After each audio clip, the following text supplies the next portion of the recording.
케냐의 한 사이비 종교 신도 시신 73구가 발견됐던 충격적인 사건이 있었습니다. 이들은 굶어 죽으면 예수를 만날 수 있다는 교주 맥켄지 은퇴기의 세뇌에 집단 아사한 것으로 보입니다.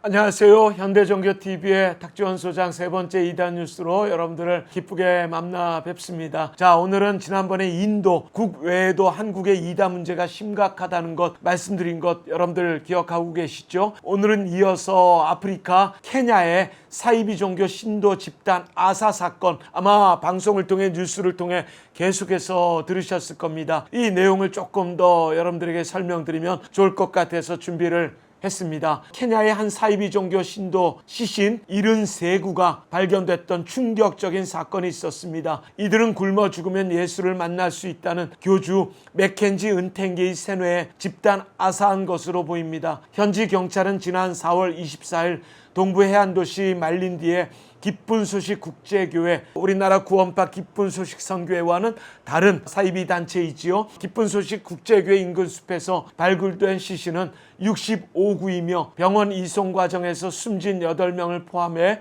사망자가 모두 73명으로 집계됐다고 밝혔습니다. 5월 9일을 기점으로 해서는 발굴된 사건 관련 시신이 133구로 알려져 있습니다. 경찰은 맥켄지 은퇴기 교주를 신도들 스스로 죽음에 이르도록 사주한 혐의로 체포했고요. 신도들은 샤카올라 숲에서 생활하며 약 일주일에서 3개월간 금식 기도를 해온 것으로 파악이 되는 안타까운 사건으로 교주를 체포했답니다. 부검 결과 일부 시신에서는 장기 적출 흔적까지 발견됐다고 하고요. 어린이 시신에서는 목이 쫄리거나 구타당한 자국도 나왔답니다. 한편 윌리엄 루터 케냐 대통령은 이번 사건에 연루된 교회들과 이단을 대상으로 한 규제를 약속하고 조사위원회를 구성했는데 이 문제가 어떻게 풀어질지 우리도 한번 끝까지 지켜봐야 할 필요가 있지 않나 생각합니다. 그동안 남미 가이아나의 900명이 넘는 신자들이